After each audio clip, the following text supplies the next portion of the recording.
toujours le bonheur et la grâce m'accompagneront devant sa face, dans sa présence, tellement de joie, tellement de joie.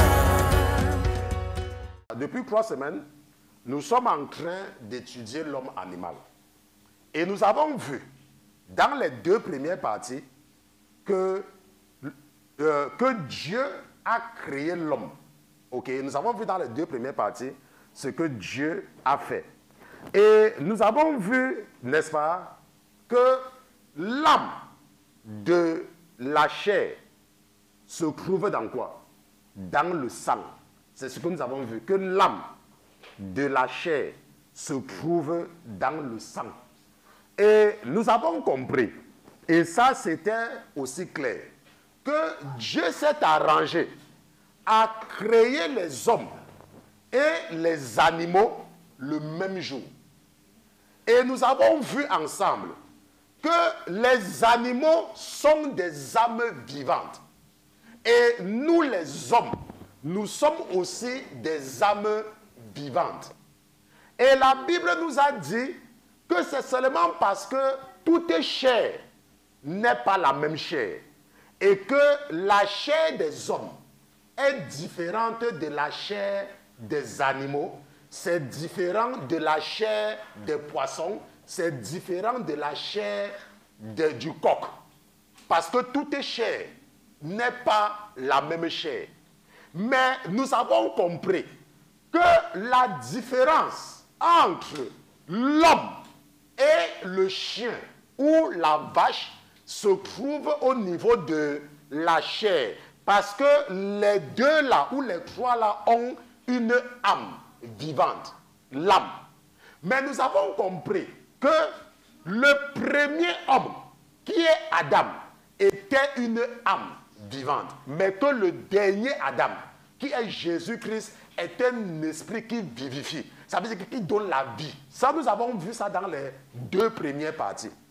La dernière fois, nous avons fait un arrêt sur l'homme animal. Nous avons fait un arrêt. Et pour nous aider à nous situer, le frère Pierre va nous aider. Ok, le frère Pierre va nous aider et nous allons partir dans Romains chapitre 8, verset 6. Amen. Romains chapitre 8, verset 6. Verset 6. Car l'affection de la chair, c'est la mort. La Bible dit que l'affection de la chair, je pense que je viens d'expliquer, que la chair, que la seule différence entre nous et les animaux, c'est la chair. Parce que nous avons compris que toute chair n'est pas la même. Et la Bible nous dit donc quoi? Que l'affection de la chair, c'est la mort. Mais l'affection de l'esprit. Mais l'affection de l'esprit, c'est la vie. C'est la vie. Et la paix. Et la paix. Pourquoi? Parce que nous avons expliqué et Dieu nous aide à comprendre cela. Dieu a déposé dans notre cœur. Dieu. Il a déposé dans notre cœur de tuer les animaux. C'est ce qu'il a déposé dans notre cœur. De tuer les animaux. Mais il nous a dit que nous devons tuer les animaux avec respect. Et c'est ça que nous avons vu quand nous avons étudié la Shechita. Et que nous devons traiter les animaux avec respect. Et nous avons compris qu'un chrétien traite bien son chien. Un chrétien ne part pas ramasser la nourriture des cochons pour venir donner à son chien. Un chrétien donne la bonne nourriture à son chien. Nous avons vu ça, non? Peut-être avant. On a vu, non? Proverbe chapitre 12. Allons dans Proverbe chapitre 12. Proverbe chapitre 12, verset 10. Proverbe chapitre 12, verset 10. Oui. Le juste a soin de la vie de sa bête. Le juste a soin de la vie de sa bête. Mais les entrailles des méchants sont cruelles. Mais les entrailles des méchants sont cruelles. C'est ce que je dis. Que si tu es un chrétien et que tu as le chat, tu dois donner la bonne nourriture à ton chat. C'est ce que la Bible nous dit ici. Et c'est pour ça que nous avons compris, et je suis revenu sur l'enseignement sur le cancer du corps de Christ, qui est l'auto-justification, là où j'avais dit que nous sommes tous des pécheurs. Personne n'est juste. Parce que si tu n'avais pas écouté cet enseignement et que tu avais un chien ou un chat que tu laisses dormir dehors dans le froid, tu allais croire que tu es un chrétien. Mais pourtant, toi, tu dors bien dans une maison et tu as construit une cabane où le froid tape ton chien dehors tout le temps. Et la maison de ton chien est sale. Et tu te lèves quand tu vas mourir et tu dis que non, j'étais un chrétien, j'ai fait au paradis. Et tu arrives à l'endroit et tu dis que, hey, et on te montre comment tu méprisais un chien. Tu dis que, mais comment? On te dit que, on a dit que le juste a soin de la vie de sa bête. C'est ça ici. C'est dans la Bible. Ok? Maintenant, nous retournons dans Romains chapitre 8. Romains chapitre 8, le verset 7, parce qu'on a lu le verset 6, n'est-ce pas? Parce que quoi? Parce que l'affection de la chair, c'est quoi? Parce que l'affection de la chair est inimité contre Dieu. Oui. Car elle ne se soumet pas à la loi de Dieu. Elle ne se soumet pas à la loi de Dieu. En effet, elle ne le peut. Elle ne le peut. Pourquoi? Parce que nous avons compris ensemble la dernière fois que les gens qui s'intéressent à la chair, c'est difficile pour eux de s'intéresser à la parole. Je connais une femme. Elle avait des problèmes pour accoucher. Elle avait des problèmes, elle n'arrivait pas à accoucher. Et le Seigneur a mis dans mon cœur, mais elle priait. Vous savez que notre Dieu, c'est un Dieu qui ne chasse personne. Ok, qui ne chasse personne, mais elle priait. Et le Seigneur a mis dans mon cœur un jour de m'intéresser à elle. Et j'ai commencé à lui parler. Mais parce qu'elle cherchait l'enfant, elle faisait l'impression de m'écouter. Quand les enfants ont commencé à venir, un jour je l'appelle. Oh, pasteur, vous êtes trop dur. Mais quand il appelle l'enfant, on écoutait le pasteur. Hein? On écoutait le pasteur. Vous voyez? C'est pour vous dire que quoi? Que maintenant, pourquoi la personne cherchait l'enfant? C'est parce que la personne regardait que ses amis ont les enfants et elle n'a pas d'enfant. Donc on va dire qu'elle n'accouche pas. Et je veux que vous compreniez, quand on parle de la chair, en anglais on dit carnal minded. Canal. Quand on dit que tu es canal, ça veut dire quoi? Ça veut dire que tout ce que tu fais, c'est par rapport à la vie des gens. Par rapport. Ça veut dire quand tu fais quelque chose, c'est que qu'est-ce que les gens vont dire? C'est pour ça qu'on dit que l'affection de la chair. Quand on parle de l'affection de la chair, ça ne veut pas dire que oh, tu prends ta chair, tu regardes du matin. Quand on dit que tu as l'affection de la chair, vous allez voir qu'il y a des gens que si par exemple tu leur dis que oh, mon frère Pierre, j'ai acheté le téléphone iPhone 11. Immédiatement, la personne veut aussi le téléphone. Vous voyez un peu, ce sont les gens qui sont charnels. C'est pour ça qu'on dit que tu es charnel. On dit que ça dit que c'est l'affection de la chair. Et la Bible dit que l'affection de la chair ne se soumet pas à la loi de Dieu. Elle ne le peut. Pourquoi? Parce que, par exemple, tu avais dit, quand tu étais enfant, que j'aurais 3 enfants. J'aurais 3 enfants. Et Dieu t'a accordé les désirs de ton cœur. Et tu as 3 enfants. Quand tu as eu 3 enfants, ton problème était fini. Maintenant, 2 ans ou 3 ans après, tu entends que ton frère ou ta soeur a fait un enfant. Je veux aussi un enfant. Tu vois un peu? Parce qu'il y a des gens qui sont charnels. Ils sont charnels. Par exemple, quel est l'exemple? Non, je ne prends pas l'exemple là maintenant. Ok? Maintenant, lisons le verset 8. Or, ceux qui sont dans la chair. Or, ceux qui sont dans la chair oui. ne peuvent plaire à Dieu. Oui. Pourquoi? Parce que quand tu es dans la chair, maintenant, ça veut dire que quoi être dans la chair? Tu viens me voir, ok? Et je prie pour toi. Tu viens me voir, je prie pour toi. Maintenant, je prie pour toi et Dieu te bénit. Maintenant, quand Dieu te bénit, tu commences à m'insulter. Et comme tu m'as insulté, je commence à te détester parce que tu m'as insulté. Ça veut dire que quoi? Ça veut dire que tu es charnel. Pourquoi? Parce que toi, tu es en train de regarder la chair. Tu regardes le comportement de quelqu'un. Au lieu de voir que, comme la personne avait été bénie, tu peux utiliser ça pour glorifier ton Dieu. Mais toi, tu diriges ton attention sur la personne. Tu diriges ton attention sur la chair, sur ce que tu vois. C'est ça que tu es charnel. Tu regardes, tu agis par rapport à ce que tu vois. Et la Bible dit que quoi? Que ceux qui sont dans la chair ne peuvent plaire à Dieu. Nous avons donc vu quelques exemples de la chair la dernière fois. Nous avons vu comme la haine. Pourquoi est-ce que tu n'aimes pas quelqu'un? tu as la haine de quelqu'un parce que tu es en train de te rappeler de ce que la personne t'a fait. C'est pour ça que tu as la haine. Ça t'amène à avoir la haine. Tu te rappelles. Prenons un exemple. Et je disais ça à... Non, je ne sais même pas à qui je disais. Il y a ma tante, la sœur de ma maman, qui est décédée, n'est-ce pas? Maintenant, le Seigneur a mis dans mon cœur de ne pas m'intéresser à la famille. Comme il a fait avec Abraham. La Bible dit qu'il a fait partir Abraham très loin. N'est-ce pas? Il a fait partir Abraham très loin. Parce que, et même quand Isaac devait se marier, et le majordome, son majordome a dit que, est-ce que je peux amener Isaac?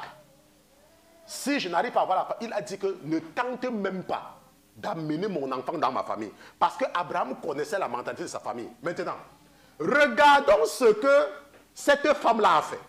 Cette femme qu'on était parti prendre. Cette femme-là qu'on avait pris pour Isaac, elle s'appelait qui?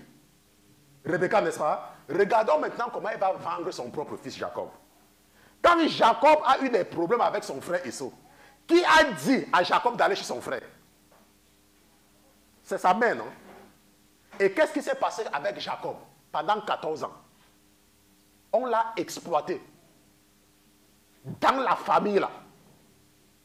Parce que c'était une famille de gens qui aiment exploiter les gens. Et c'est parce qu'il est parti là-bas. Donc parfois quand Dieu nous sépare, il y a une raison. Quelqu'un a travaillé 14 ans pour avoir la femme qu'il veut. Travailler pour quelqu'un. Et au moment même de partir, on l'a même suivi. Parce qu'on ne voulait pas le laisser partir. Est-ce que vous voyez un peu? Maintenant, je vous disais donc que lorsque, par exemple, lorsque ma tante est là, je vous dis ma tante, lorsque j'ai appris la nouvelle de sa mort, ça ne m'a... J'ai voulu fermer. J'ai voulu ne même pas m'intéresser à ça. Parce que moi, je ne veux même pas quelque chose qui va me faire même penser même un seul instant à la famille. Maintenant, donc, un jour, je conduisais. Dans la semaine, je conduisais. Et l'esprit que j'ai reçu dans la maladie m'a dit que tu dois faire quelque chose. Et moi, je suis obéissant. J'ai dit que, ok, je vais faire quelque chose. Mais je ne veux pas de contact. Je ne veux pas de contact avec ma famille. Parce que je connais cette famille-là. Je connais très bien ma famille. Je ne veux pas de contact. J'ai donc demandé à l'esprit, qu'est-ce que je vais donc faire? L'esprit m'a dit, ok, comme je sais que tu ne dois pas avoir de contact, demande à quelqu'un dans la famille de prendre des engagements. J'ai donc demandé à ma soeur que demande à ta cousine ce qu'on peut faire pour le deuil. N'importe quoi qu'on va te donner pour que tu puisses faire, prends seulement. Elle est revenue, elle me dit, oh, on m'a dit qu'il faut payer les frais de morgue et il faut louer le corbillard pour porter le corps et amener. J'ai dit qu'il n'y a pas de problème, ça fait combien? C'était les centaines de mille. J'ai dit qu'il n'y a pas de problème. Ok, je vais t'envoyer l'argent. Mais ne prononce même pas mon nom. Personne ne doit savoir. Si on te demande que Christian va comment, tu dis il va bien. Ok, ça doit s'arrêter là. Tu ne fais aucun, ne parle pas de moi. Maintenant, regardons pourquoi. Vous allez comprendre l'exemple que je vous donne. Maintenant, cette cousine-là, elle sait où l'argent de la morgue de sa mère vient. Elle sait où l'argent du corbillard vient. Elle ne sait pas, n'est-ce pas? Parce qu'elle n'a pas de contact avec moi. Mais j'ai utilisé ma soeur pour faire ça.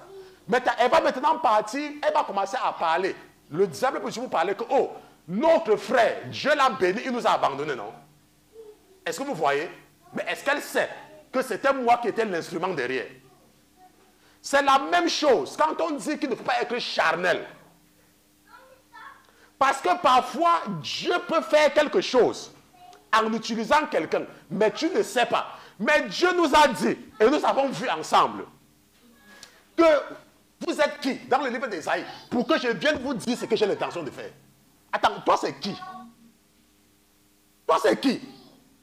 Maintenant, moi, ce que je fais par rapport à l'esprit. Donc je n'ai pas regardé.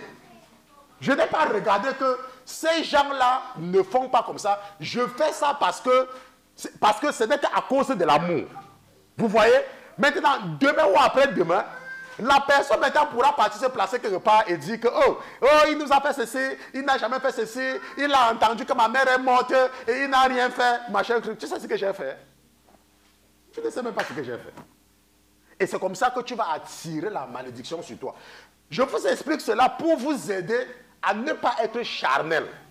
La Bible dit que ceux qui sont dans la chair ne peuvent plaire à Dieu. Maintenant, cette tante-là, elle n'a jamais rien fait pour moi. Elle n'a jamais rien fait pour moi. Même quand ma maman était en vie, c'est ma maman qui lui donnait l'argent.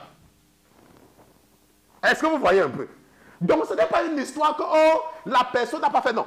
Quand tu es un chrétien, tu dois être spirituel.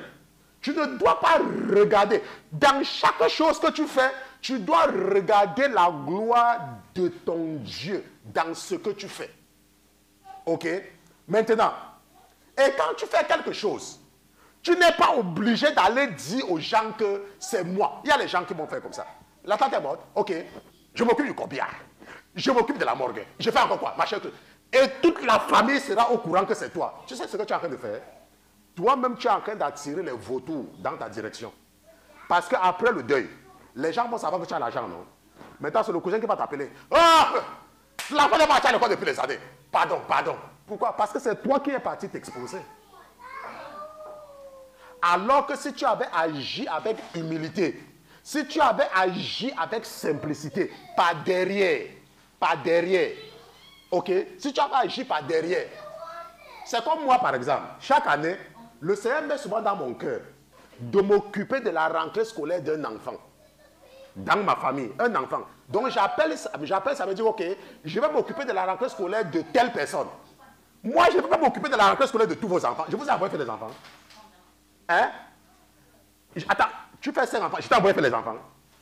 Je peux donc appeler, je dis, ok, je vais m'occuper de la rentrée de 1. Et c'est 1 par an, 1. Si tu veux même faire même 100, va m'accoucher même tout le monde entier. Je ne t'ai jamais envoyé aller faire les enfants. Donc quand je viens, je vais te montrer la bonté de Dieu. Je dis, ok, je vais m'occuper de la rentrée scolaire de 1. Va, tu me dis combien ça va coûter la tenue, les livres, les cahiers, le sac et tout. Toi-même, prépare la rentrée de ton propre enfant. Et donne-moi seulement le montant que ça fait. Si tu viens me dire que la rentrée de l'enfant c'est 50 000, je vais prendre 50 000, je te donne. Tu me dis c'est 100 000, je vais prendre 100 000, je te donne. On se comprend? Un enfant chaque année. Il y a les gens parfois qui sont surpris que mais quand Dieu veut te bénir, la Bible nous dit qu'il y a plus de bénédictions à donner qu'à recevoir. Il y a plus de bénédictions à donner qu'à recevoir. Ok. Maintenant, nous allons continuer aujourd'hui sur quelque chose. C'était seulement un rappel sur ce que nous avons vu la dernière fois. Et nous allons donc continuer sur... le frère Pierre va nous lire 1 Jean chapitre 3, verset 2.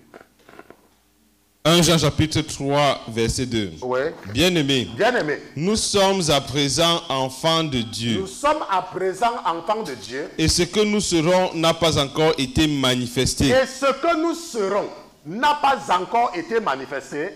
Mais nous savons que quand il sera manifesté, Oui, nous serons semblables à lui. nous serons semblables à lui. Parce que nous le verrons tel qu'il est. Parce que nous le verrons tel qu'il est. Le Saint-Esprit m'arrête. Ok, je ne sais pas pourquoi il fait ça. Ok, il m'arrête encore.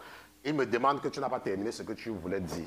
Ok, maintenant, je vous ai parlé de la gestion des finances dans un couple chrétien. J'ai fait un enseignement là-dessus il y a quelques années, où je vous ai expliqué que les idées que vous avez reçues du monde, que tout ce que j'ai c'est pour mon mari, tout ce que mon mari a c'est pour moi là, ce sont les idées du monde.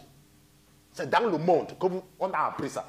Que oh non, tout pour mon mari c'est pour moi, tout pour... Ça c'est dans le monde. Et nous avons compris que ça crée toujours des problèmes. N'est-ce pas? Et j'avais fait un enseignement où je vous avais dit que quand tu es marié et que tu as une femme, ou bien tu as un mari qui travaille, vous devez toujours réserver une partie de vos ressources, surtout nous les Africains, pour ne pas avoir de compte à rendre à l'autre partenaire. Par exemple, j'ai 100. Je suis marié. Mon mari, je dis à mon mari que j'ai besoin de 20% ou de 30% de mon salaire pour faire ce que je veux avec. Parce que c'est mon salaire, c'est mon argent. Si je ne travaille pas, mon mari doit me donner un certain argent de poche. Et mon argent de poche, c'est mon argent. Et je peux donc gérer cet argent comme je veux, parce que c'est mon argent. c'est toujours une mauvaise idée de tout partager avec sa femme et son mari. C'est toujours une mauvaise idée. Parce que le diable va toujours exploiter ça pour créer les problèmes dans le couple. Maintenant, lorsque tu as 30% de tes revenus et que les 70 ou les 80 vont dans la caisse commune, tu peux donc récupérer ta dîme dedans, même si ton mari est un païen.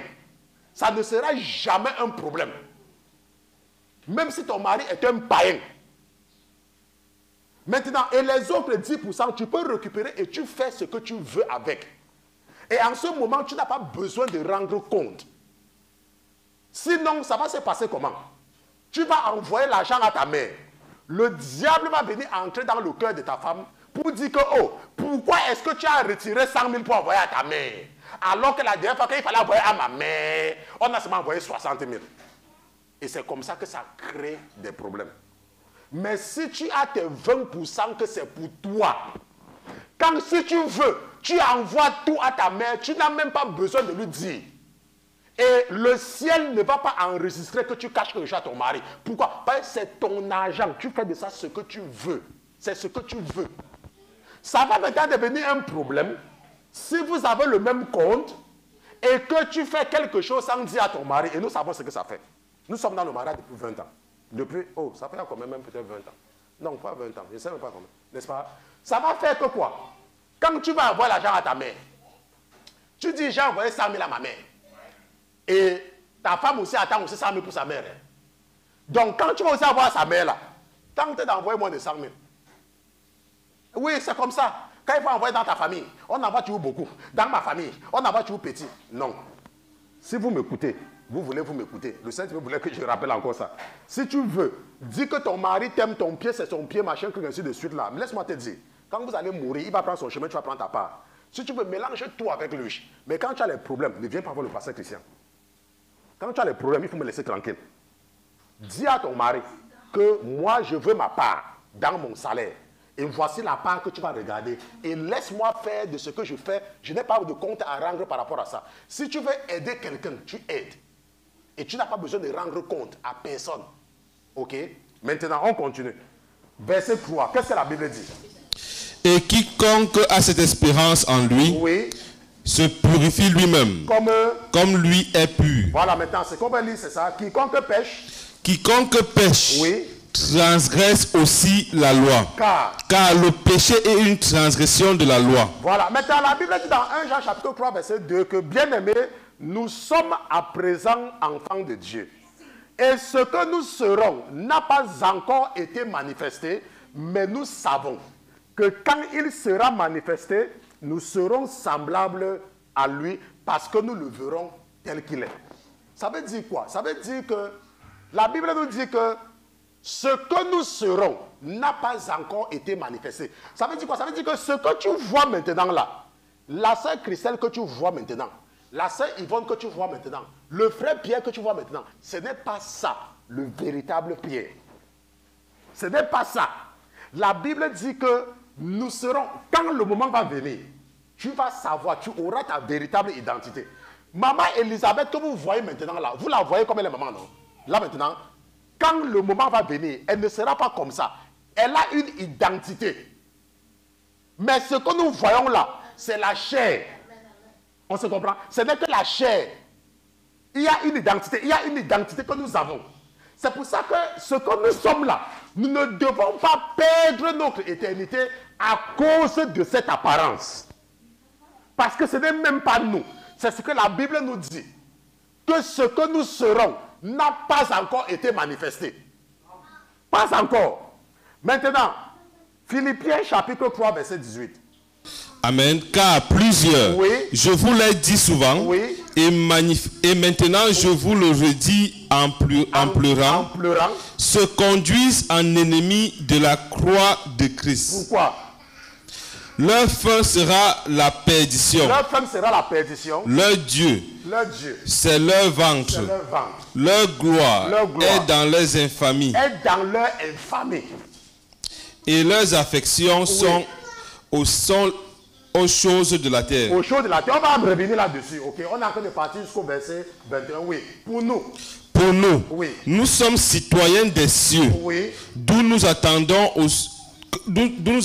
aussi le Sauveur, oui, le Seigneur Jésus-Christ, le Seigneur Jésus-Christ, le dernier verset qui transformera le corps de notre humiliation, qui transformera le corps de notre humiliation en quoi?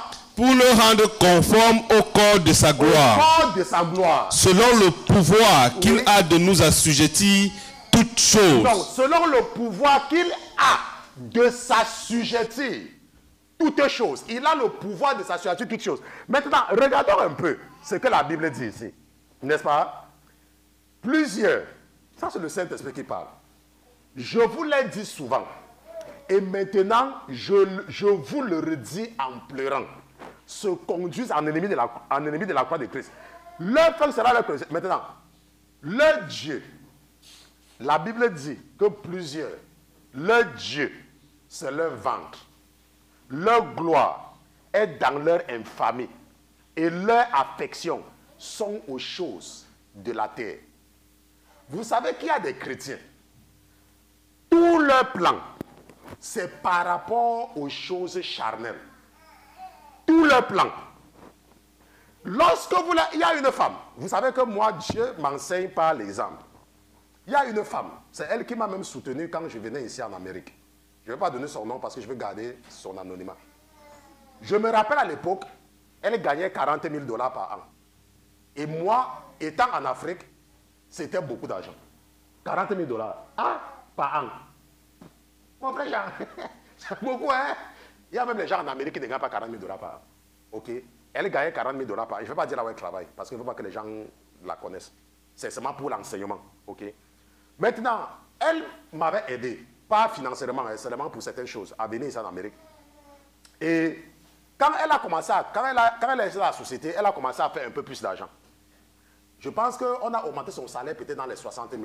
Parce que le salaire de 40 000 qu'elle avait, c'est parce qu'elle travaillait pour une organisation internationale basée aux États-Unis, mais étant en Afrique. Et vous savez que si vous travaillez en Afrique, on ne peut pas vous payer le même salaire. Parce que les conditions de vie ne sont pas les mêmes. On se comprend? C'est tout à fait normal. On va vous donner le même argent. Ok? Ça sera être injuste. Parce que pendant que toi, tu vas payer le loyer à 100 000 là-bas, celui qui est ici en train de payer le loyer à 1 million. Donc, ça ne sera pas le même salaire. Et quand elle est donc venue ici, on a donc réajusté son salaire. Parce qu'elle vivait maintenant aux États-Unis. Et son salaire est monté, je vais donner seulement un exemple. Je ne suis pas très sûr de combien, mais ça tournait autour de 60 000 $. Maintenant, il y avait un poste dans sa société qu'elle voulait. Et ça devait lui donner plus d'argent. Et j'étais déjà un pasteur. Et c'était à l'époque où, quand j'ouvrais ma bouche, je ne sais pas si c'est encore comme ça, parce que vous savez que Dieu, pour éviter l'orgueil dans notre cœur, il y a des choses qui nous cachent pour éviter l'orgueil. Mais il y avait un temps, ça je sais, que quand tu venais vers moi, même si tu avais n'importe, je priais pour toi, on t'accordait ça. Elle est donc venue me voir, elle m'a supplié, oh pasteur, je veux le poste là. Et le Seigneur a mis dans mon cœur de lui montrer certains passages bibliques à l'époque. Elle me dit que non, pasteur, je ne vais jamais faire ça. Je lui dis que tu gagnes combien maintenant? Nous avons fait les calculs. Et nous allons refaire les mêmes calculs que j'avais fait avec elle. Hein. On va refaire les mêmes calculs. Elle gagnait 60 000 $, n'est-ce pas? Si nous prenons 10% de 60 000, ça fait combien? Ça fait 6 000, n'est-ce pas? Si nous prenons 10% de 60 000, Maman Elisabeth, si nous prenons 10% de 60 000, ça fait combien? Ça fait 6 000, non? Ça veut dire qu'à la fin de la journée, elle se retrouvait avec 54 000. Ok, maintenant. Elle voulait un poste qui devait lui donner dans les 80 000 $. Un poste. Et le Seigneur m'a dit que dis-lui qu'elle doit toujours s'assurer de s'occuper de mon œuvre. Et quand Dieu dit ça, ça veut dire que c'est la dîme. C'est 10%, que tu dois toujours. Elle m'a dit non, pasteur, oh, pasteur, non, si c'est pour l'autre là, pasteur. Si j'avais mon téléphone, j'allais vous montrer les conversations. Je lui ai montré tous les passages en Deutéronome et tout et tout. Elle dit que pasteur.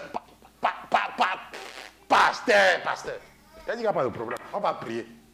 On a prié. Elle a eu le travail. Les calculs ne sont pas finis. Hein. Maintenant, prenons maintenant 10% de 80 000 $, ça fait combien?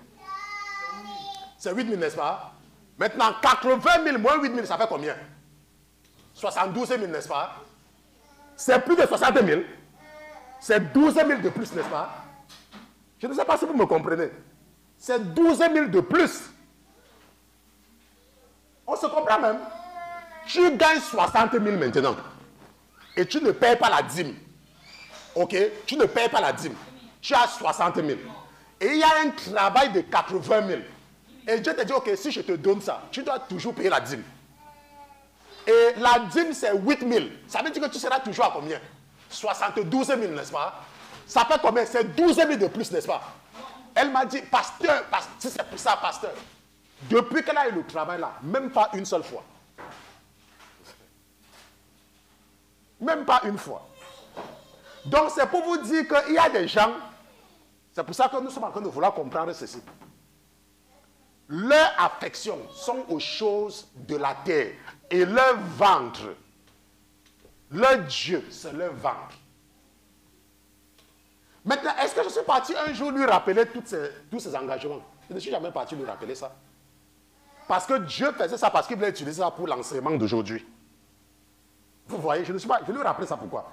Puisqu'elle n'a jamais contribué. Le ministère est resté sur place. Jamais, ça a continué le chemin. Dieu a envoyé d'autres personnes pour aider. On se comprend? C'est comme ça que ça se passe. Pourquoi? Parce qu'il y a des gens. Moi, quand le prophète Georges m'a enseigné sur la dîme, j'étais étudiant.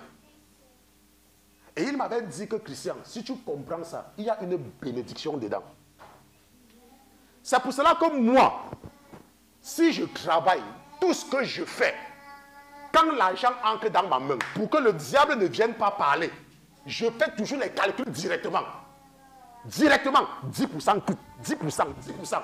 Automatiquement, dans tout ce que je gagne, je donne à Dieu. 10%. Ça ne, je dis, même si je n'ai pas fait un job, je fais un job, quelqu'un me donne $100, 10. Je ne vais pas travailler, on me donne $1000. Ça, je ne dors même pas avec, hein. Je fais seulement des calculs. Je ne dis pas. Dieu ne peut pas bénir. C'est pour ça qu'on dit que leur Dieu, c'est leur ventre. Il y a des gens comme ça, il y a des chrétiens, qu'ils pensent seulement à leur ventre. Ils n'ont pas le cœur. La Bible dit que et leur affection, leur cœur sont aux choses de la terre. Pas les choses du ciel. Leur cœur sont aux choses de la terre. Leur cœur. Maintenant, la Bible dit que quoi? Pour nous, nous sommes des citoyens des cieux. Et vous savez comment Dieu nous raconte ça? Il y a des gens qui sont originaires de l'Angola. Quand ils sont ici, vous les voyez, ils sont en train de construire et d'investir en Angola. Il y a les gens comme ça, non? Il y a les gens qui sont originaires du Cameroun. Quand ils sont aux États-Unis ou en France, ils investissent au Cameroun. Pourquoi est-ce qu'ils font ça? Parce que leur cœur est sur le Cameroun. Parce que c'est leur pays. Vous voyez un peu? C'est comme moi. Le Cameroun ne me dit rien. La République centrafricaine ne me dit rien. La Côte d'Ivoire ne me dit rien. Ça ne me dit absolument rien. Même les États-Unis, ça ne me dit rien. Moi, tout pour moi, c'est Sion. Ça ne me dit rien. C'est pour ça que j'ai quelque chose ici. Ça ne me dit rien. C'est pour ça que quoi? C'est pour ça que j'investis là où mon pays se trouve. J'investis sur mon pays. C'est ça. Dieu nous raconte cela en nous montrant les Camerounais, les Ivoiriens, les Maliens, les Sénégalais qui investissent dans leur pays. Pourquoi? Parce que la Bible nous dit que là où ton trésor se trouve, c'est là-bas que ton cœur va également se trouver. Nous prenons des enfants, une jeune fille, le diable a détourné sa vie. Le diable a détourné sa vie. Le diable a pris sa vie et a mis dans sa poche. Et le Seigneur a mis dans mon cœur que tu dois l'aider à retourner à l'école. Je ne la connais même pas. Je ne l'ai jamais, je ne la connaissais pas. Et on a donc pris dans notre cœur de la renvoyer à l'école. Est-ce que c'est un membre de notre famille? Non. Pourquoi? Nous faisons ça pour lui montrer la bonté de Jésus. De Jésus.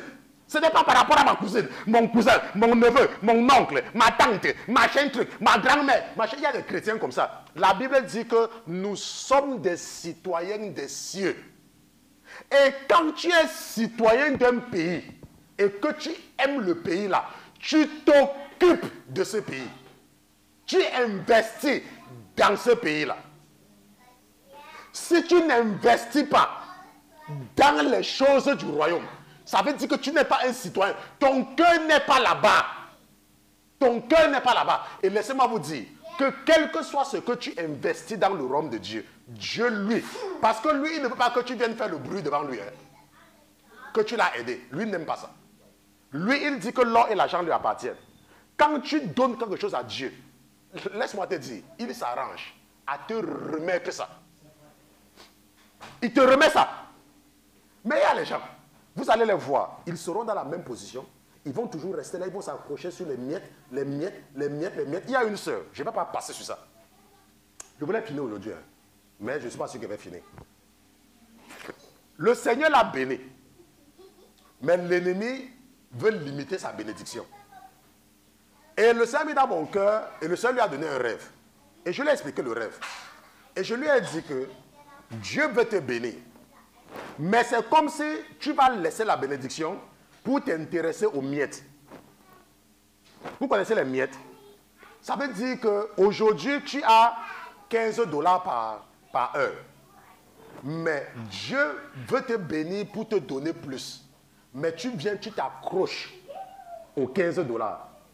Tu vois? Et j'ai dit à la sœur qu'il ne faut pas permettre au diable de te maintenir dans les miettes. Tu dois continuer à servir Dieu parce que tu peux avoir plus. Et c'est comme ça que ça marche dans le monde spirituel. C'est comme ça que ça marche. C'est comme ça que ça marche. Maintenant, nous allons continuer avec 1 Corinthiens chapitre 2. 1 Corinthiens chapitre 2.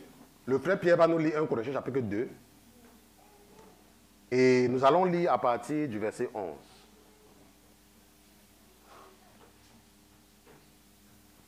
1 Corinthiens chapitre 2, nous lisons à partir du verset 11. Corinthiens chapitre 2, verset 11. Verset 11. Car qui est ce qui connaît ce qui est en l'homme? Donc, car qui est-ce qui connaît ce qui est en l'homme? Amen. Si ce n'est l'esprit de l'homme qui est en lui. Si ce n'est l'esprit de l'homme qui est en lui. De même aussi. Oui. Personne ne connaît ce qui est en Dieu. Personne ne connaît ce qui est en Dieu. Si ce n'est l'esprit de Dieu. Si ce n'est l'esprit de Dieu. Ok, on continue. Oui. Amen. Oui. Pour nous, nous n'avons pas reçu l'esprit du monde. Nous n'avons pas reçu l'esprit du monde. Mais l'esprit qui vient de Dieu. Mais l'esprit qui vient de Dieu. Pour connaître les choses qui nous ont été données de Dieu. Verset 13. Et nous les annonçons. Et nous les annonçons. Non avec les discours qu'enseignent les sages, la sagesse humaine. Oui. Mais avec ceux qu'enseigne le Saint-Esprit. Expliquant les choses spirituelles aux spirituels. Maintenant, est-ce que quelqu'un a compris? La Bible dit que nous enseignons ce que je vous enseigne. Ce n'est pas avec la sagesse humaine. Ok? Et nous les annonçons non avec les discours qu'enseigne la sagesse humaine, mais avec ceux qu'enseigne le Saint-Esprit. Parce qu'il y a des gens qui vont rester et ils vont dire que il y a des gens qui vont rester et ils vont dire que mais qu'est-ce que le pasteur dit là? N'est-ce pas? Qu'est-ce que le pasteur dit? La Bible dit que ce que nous enseignons, ce n'est pas... Si tu n'es pas quelqu'un de spirituel, tu ne peux pas comprendre. C'est ce que la Bible dit en fait. Donc c'est pour cela que parfois quand vous parlez à certaines personnes, elles ne comprennent pas. Vous voyez? Parce que ce que nous enseignons, ce n'est pas avec la sagesse humaine que quelqu'un peut comprendre. Mais c'est avec quoi? C'est avec, n'est-ce pas? C'est le Saint-Esprit en fait. Mais avec ce qu'enseigne le Saint-Esprit, expliquant les choses spirituelles aux spirituels, n'est-ce pas? Eh bien s'asseoir. Sinon on va la fouetter. Ok? Maintenant, qu'est-ce que le verset 14 dit? Or, l'homme animal ne comprend point les choses de l'Esprit de Dieu. Maintenant, la Bible dit que, regardons, l'homme animal Amen. ne comprend point les choses de l'Esprit de Dieu. Pourquoi? Car elle lui semble folie. Elle lui semble folie. Et Et il ne les peut connaître. Et il ne les peut connaître. Parce que c'est spirituellement qu'on en juge. Parce que c'est spirituellement. N'est-ce pas? La Bible dit que l'homme animal, et j'ai expliqué ce que c'est que être animal, non? Quand tu es charnel, ok? La Bible dit que quand tu es charnel, tu ne peux pas comprendre les choses de Dieu. Tu ne peux pas. Quand tu es charnel, tu ne peux pas. Pourquoi? Parce que, vous m'entendez souvent, je dis que la prédication de la croix est une folie pour certaines personnes. Ça n'a pas de sens. Lorsque tu marches selon la chair, il y a les choses que tu ne peux pas comprendre. Il faut marcher selon l'esprit pour comprendre certaines choses. Parce que quand tu marches selon la chair, comme nous avons vu tout à l'heure dans Philippiens chapitre 3, qu'il y a les gens que leur Dieu, c'est leur ventre. Ça veut dire que tout ce qu'ils font là, c'est par rapport à ce qu'ils vont manger. C'est par rapport à comment ils vont impressionner les gens. Et en ce moment, parce qu'ils sont focalisés sur les gens, ils ne peuvent pas comprendre les choses de l'esprit. C'est ce que je vous ai dit tout à l'heure par rapport à cette sœur-là, n'est-ce pas? Où nous avons fait les calculs ensemble. Nous avons fait les calculs ensemble, n'est-ce pas? Les calculs. Hier, par exemple, et je vous ai dit que moi, quel que soit ce que je fais, je dis, même si je travaille pour quelqu'un, parce que je suis un ingénieur, donc parfois j'ai les jobs, on appelle ça les jobs, et la personne me paye $500. Je ne dors pas, hein, je ne réfléchis, ce n'est même pas comme je réfléchis, je retire directement 500, 10% de 500, ça fait combien? 50. Je retire 50, je mets à côté. Si quelqu'un me fait, je retire. Maintenant, si c'est que je n'ai pas préparé ça, je vais vous montrer. Ce que le Seigneur fait, c'est qu'il te remet toujours ça. Nous avons pris une maison, il y a de cela un peu plus d'un an. Un peu plus d'un an. Un peu plus d'un an, dernièrement là. Et tous les mois, nous payons $2730 par mois pour la maison où vous êtes là, parce que le culte est ici, la maison est ici. $2730 chaque mois. Vous savez à combien le Seigneur a ramené ça? À 2200. Moins 500 en un an. Maintenant, si nous multiplions ça par mois, ça fait combien? Ça fait 6 000. Maintenant, si je vous donne mon salaire, vous allez vous rendre compte que les 6 000 là dépassent même ce que j'ai donné à Dieu en un an. Mais il y a des gens parfois, quand on leur donne des conseils, ils ne comprennent pas. Et pourquoi est-ce que les gens ne comprennent pas le message sur la dîme? C'est parce que le diable sait que si tu ne payes pas la dîme, il va t'attacher. Il va t'attacher. J'ai suivi certains témoins où les gens disaient que même quand tu vas partir au paradis, il n'y aura pas de maison pour toi là-bas. Parce que tu n'as rien construit. Tu n'as pas aidé à l'avancement de l'œuvre de Dieu. Et ça sera méchant pour moi de continuer à laisser les gens sur ce chemin-là. Parce qu'il y a les gens qui ne comprennent pas ce message. C'est que quand ils entendent l'argent, quand c'est un pasteur africain, le pasteur africain va dire, ils vont dire que oh, les pasteurs avaient l'argent. Je vous ai dit comment moi je paye la maison, c'est là. $2730 chaque mois. Je vais venir demander de l'argent pour faire quoi avec? Puisque tu ne donnes pas et je paye. Donc ce que je t'enseigne, ce n'est pas par rapport à moi. C'est par rapport à l'éducation spirituelle. Pour comprendre l'importance de contribuer à l'œuvre de Dieu. Il faut apprendre à contribuer. C'est très important pour la bénédiction financière. Mais il y a des gens qui ne comprennent pas. Le diable continue à les endurcir. Il y a des gens parfois qui me disent que au pasteur Christian, je n'ai pas. Et je ne sais pas combien. Nous sommes aux États-Unis. Peut-être que tu ne peux pas envoyer l'argent aux États-Unis. Mais il y a les églises en Afrique. À qui 5 000 francs sera beaucoup. Mais ce que le diable va faire, ça va te dire que, oh, mon pasteur aux États-Unis, je vais envoyer 5 000 aux États-Unis, ça va faire combien? C'est rien. N'envoie pas ici. Donne à une église en Afrique. Donne à une église en Afrique. Parce que même les frais d'envoi aux États-Unis, ça sera beaucoup. Cherche une église en Afrique, tu donnes ça. Ne parle même pas à cette église-là. Mets dans l'enveloppe. Tu dis, pasteur, je vais trouver une église. Je donne ma dîme là-bas. Le pasteur Christian va prier pour toi pour ça. Ok? Maintenant, verset 15. Mais l'homme spirituel. Mais l'homme spirituel juge de toutes choses. Juge de toutes choses. Et n'est lui-même jugé par personne. Et n'est lui-même jugé par personne. Car qui a connu la pensée du Seigneur pour l'instruire? Oui. Mais nous, oui. Nous avons la pensée de Christ. Mais nous avons la pensée de Christ. La Bible dit que l'homme spirituel, et ça c'est l'un de mes passages favoris dans la Bible. L'homme spirituel juge de toutes choses et n'est lui-même jugé par personne. Ça, c'est l'un des premiers passages dans la Bible que Dieu a inscrit en moi. Quand j'étudiais, quand j'ai commencé à lire la Bible, le passage, c'est 1 Corinthiens chapitre 2, verset 15. La Bible dit que l'homme spirituel juge de tout.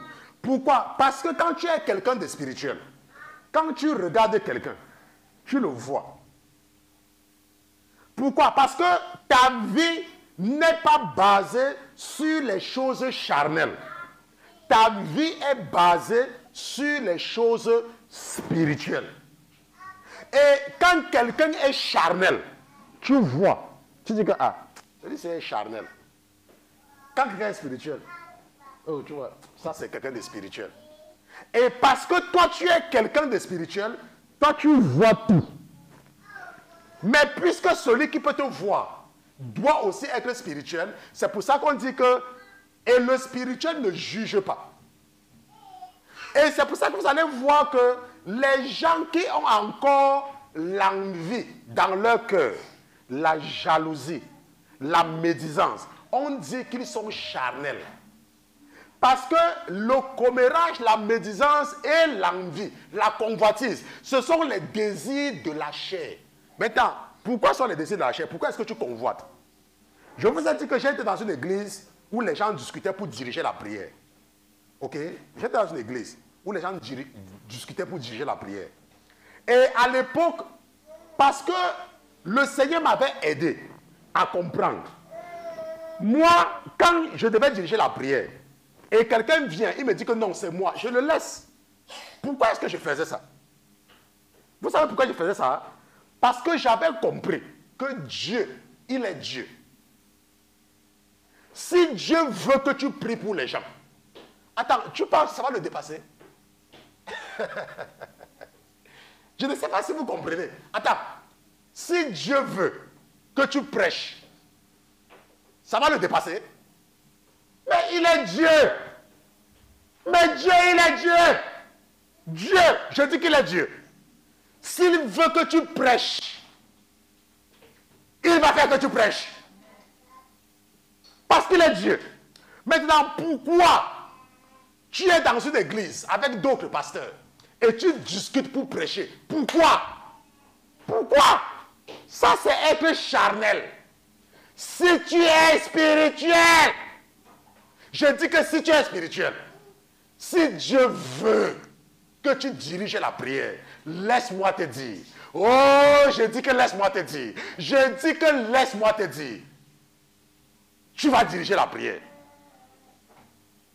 Si Dieu veut que c'est toi qui joues au piano dans l'église, il est Dieu, non?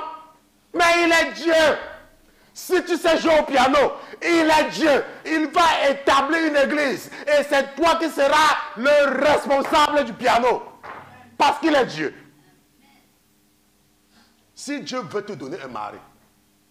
Attends. Si Dieu veut te donner un homme, hein? L'esprit dit que ne prends pas l'homme, ça sera facile.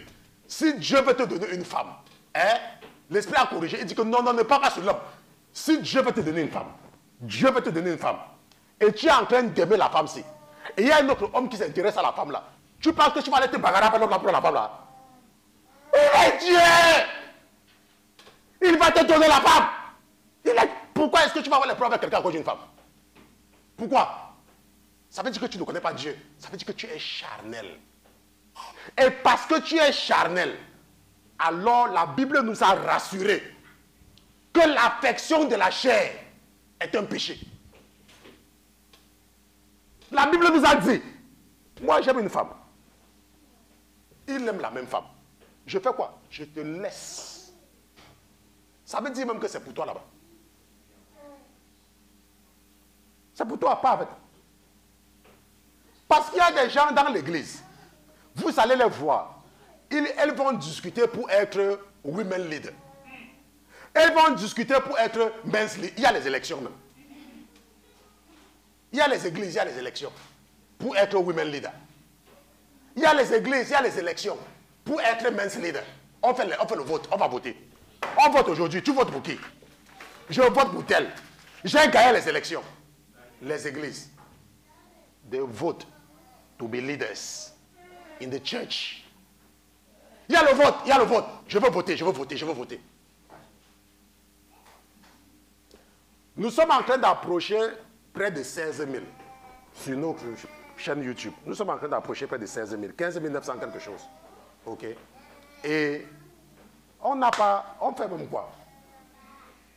Lorsque j'étais à New York, on m'a dit, tu ne touches plus le micro. J'ai dit qu'il n'y a pas de problème. Oh, tu ne mets plus de versets bibliques sur le programme.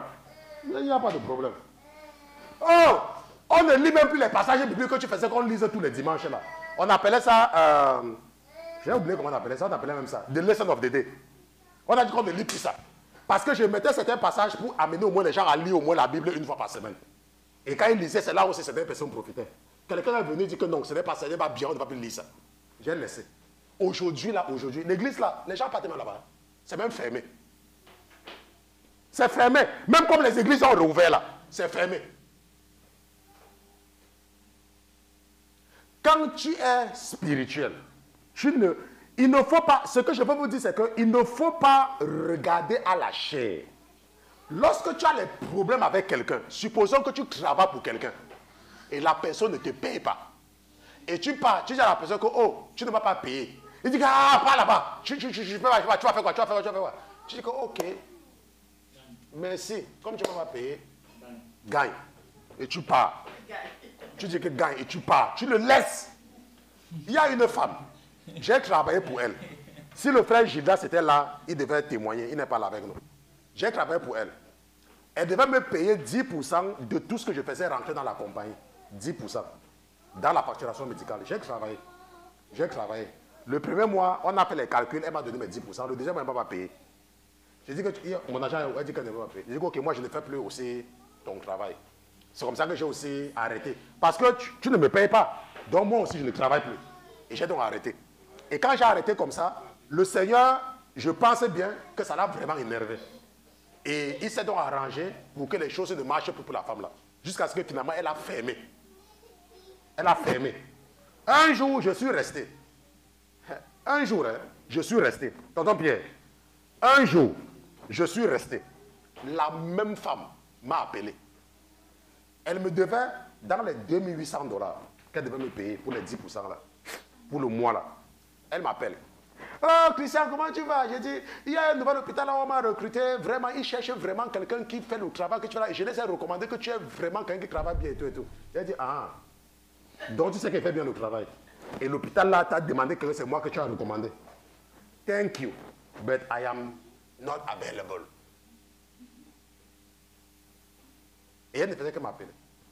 Vous voyez, la Bible nous dit quelque part, et c'est ce que vous devez comprendre, que il faut donner à manger à ton ennemi.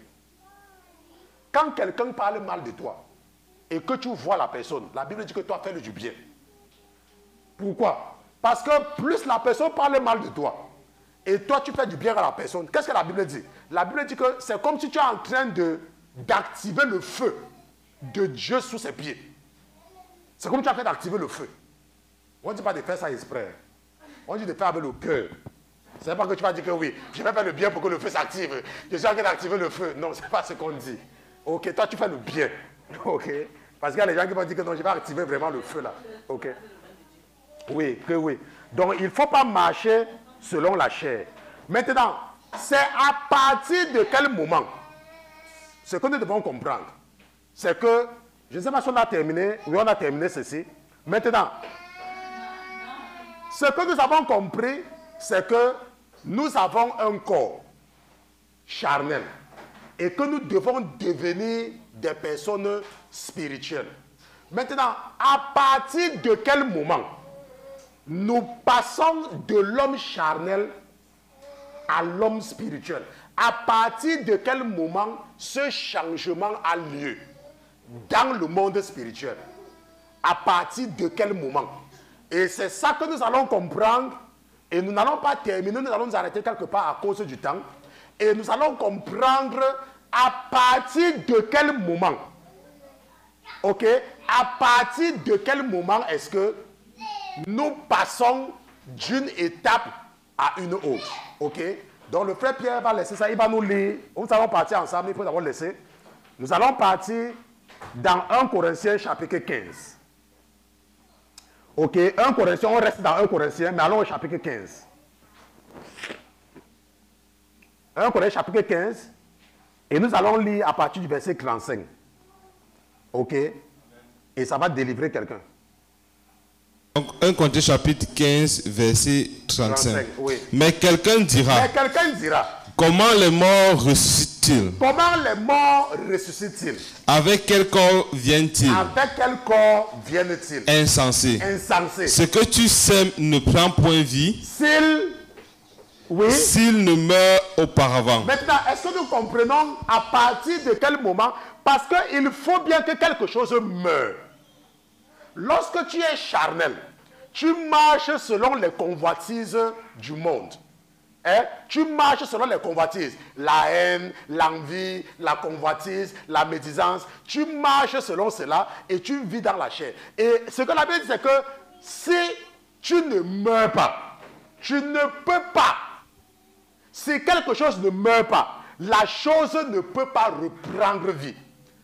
Si ce que tu sèmes ne prend point de vie, s'il ne meurt pas auparavant. Maintenant, qu'est-ce que le verset 37 dit? Et quant à ce que tu sèmes. Verset 37. Oui. Et quant à ce que tu sèmes, oui, tu ne sèmes pas le même corps qui doit naître. Tu ne sèmes pas le même corps qui doit naître. Mais le grain nu. Mais le grain qui est nu. Mais le grain nu, oui, comme il se rencontre oui, de blé ou de quelques autres semences. Ou de quelques autres semences. Okay. Mais Dieu lui donne un corps comme il veut. Mais Dieu lui donne un corps comme il veut. Et à chaque semence, le corps qui lui est propre. Le corps qui lui est propre. Toute chair n'est pas la même chair. Toute chair n'est pas la même chair. Mais autre est la chair des hommes. Autre est la chair des hommes. Et autre la chair des bêtes. Autre la chair des bêtes. Et autre celle des poissons. Autre celle des poissons. Et autre des oiseaux. Autre des oiseaux. Il y a aussi des corps célestes. Il y a aussi des corps célestes. Et des corps terrestres. Et des corps terrestres. Mais autre est l'éclat des célestes. Autre est l'éclat des célestes. Et autre celui des terrestres. Autre celui des terrestres. Autre est l'éclat du soleil. Autre est l'éclat du soleil. Autre l'éclat de la lune. Autre l'éclat de la lune. Et autre l'éclat des étoiles. Autre l'éclat des étoiles. Car une étoile est différente d'une autre étoile par son éclat. Maintenant, nous comprenons donc que pour pouvoir naître, il faut mourir. Ok? Colossiens chapitre 2, verset 8. Colossiens chapitre 2. Oh, Colossiens, ça c'est mon livre favori. Oui. Prenez garde que personne ne vous séduise par la philosophie, oui, et par les vaines tromperies, selon la tradition des hommes, selon les rudiments du monde, et non selon Christ. Et non selon Christ. Car en lui toute la plénitude de la divinité habite corporellement. Oui.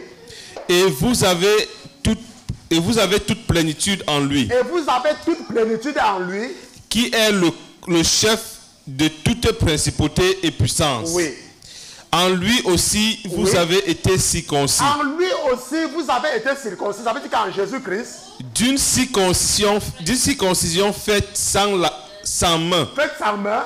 En dépouillant le corps des péchés de la chair. En dépouillant le corps des péchés de la chair. Ce qui est la circoncision de Christ. Ce qui est la circoncision de Christ.